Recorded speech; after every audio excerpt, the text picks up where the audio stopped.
আসসালামু আলাইকুম। প্রিয় সুধী, মহানবী সাল্লাল্লাহু আলাইহি ওয়াসাল্লামের আপন ফুফু হযরত আরওয়া বিনতে আব্দুল মুত্তালিব রাদিয়াল্লাহু তাআলা আনহা কিভাবে ইসলাম ধর্ম গ্রহণ করেছিলেন তার বিস্তারিত বিবরণ জানব আমাদের আজকের আলোচনায়।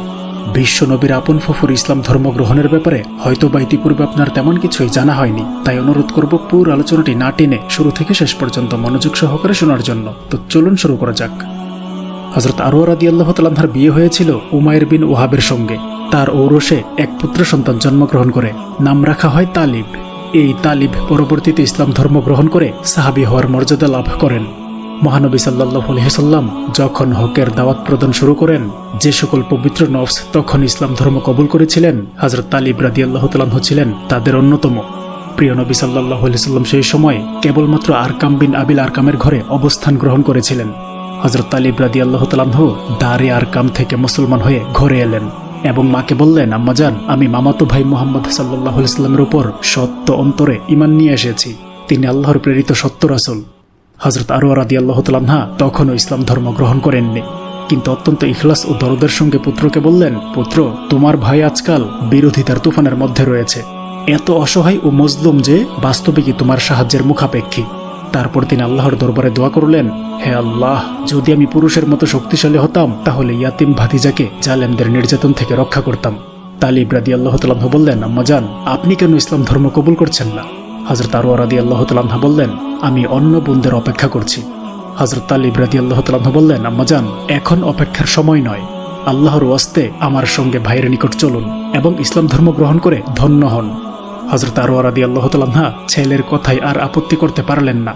তৎক্ষণাৎ ভাগ্যবান পুত্রের সঙ্গে হযরত আরকাম রাদিয়াল্লাহু তাআলা আনহুর গৃহে রাসূল সাল্লাল্লাহু আলাইহি ওয়াসাল্লামের নিকট উপস্থিত হলেন এবং ইসলাম ধর্ম গ্রহণ করলেন। নবুয়ত প্রাপ্তির ৩য় বছরের দ্বিতীয়ার্ধে এই ঘটনা সংঘটিত হয়। কতিপয় চরিত্রকার বলেছেন, হযরত তালিব রাদিয়াল্লাহু তাআলা আনহু এবং হযরত আরওয়া রাদিয়াল্লাহু তাআলা আনহা হযরত হামজা রাদিয়াল্লাহু তাআলা আনহুর ইসলাম গ্রহণের পরে ঈমান আনেন, আর হযরত তালিব রাদিয়াল্লাহু তাআলা আনহু তার মাকে ইসলামের দাওয়াত দেওয়ার সময় হযরত হামজা রাদিয়াল্লাহু তাআলা আনহুর ইসলাম গ্রহণের উদ্ধৃতি দেন। কিন্তু এই রাওয়ায়াত সঠিক নয়, কেননা হযরত হামজা রাদিয়াল্লাহু তাআলা আনহু হাবশায় দ্বিতীয় হিজরতের পরে মুসলমান হন। সে সময় হযরত তালিব রাদিয়াল্লাহু তাআলা আনহু হিজরত করে হাবশা গিয়েছিলেন। হযরত আরওয়া এবং তালিব রাদিয়াল্লাহু তাআলা আনহু ইসলাম গ্রহণের পূর্বেই রাসূলুল্লাহ সাল্লাল্লাহু আলাইহি ওয়াসাল্লামের কল্যাণকামী ছিলেন। হযরত আরওয়া রাদিয়াল্লাহু তাআলা আনহা পুত্রকে সবসময় রাসূল সাল্লাল্লাহু আলাইহি ওয়াসাল্লামকে সাহায্যের জন্য উদ্বুদ্ধ করতেন। এমনিতেই তিনি নবীজির প্রতি জীবন উৎসর্গকারী ছিলেন। তার উপর মায়ের সহযোগিতায় তার সাহস আরও বেড়ে গিয়েছিল। তিনি সর্বদা নবীজির হেফাজতে ও সাহায্যের জন্য প্রস্তুত থাকতেন। হাফিজ ইবনে হাজার রহমাতুল্লাহি আলাইহি বর্ণনা করেছেন, একবার আউফ বিন সাবরাহ সাহমি হযরত তালিব রাদিয়াল্লাহু তাআলা আনহুর সামনে প্রিয় নবী সাল্লাল্লাহু আলাইহি ওয়াসাল্লামের সাথে কিছু অসৌজন্যমূলক শব্দ বলল।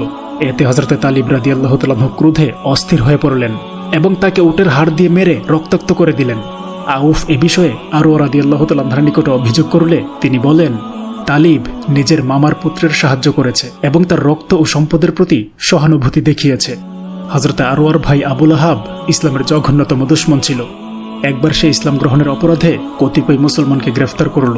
এতে হযরত তালিব রাদিয়াল্লাহু তাআলা আনহুর খুব রাগ হলো এবং মামাকে খুব মারলেন।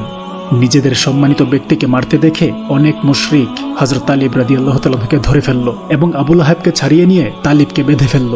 যেহেতু তিনি খুবই সম্মানিত বংশের মানুষ ছিলেন, সেই জন্য কিছুক্ষণ পর আবার ছেড়ে দেওয়া হলো।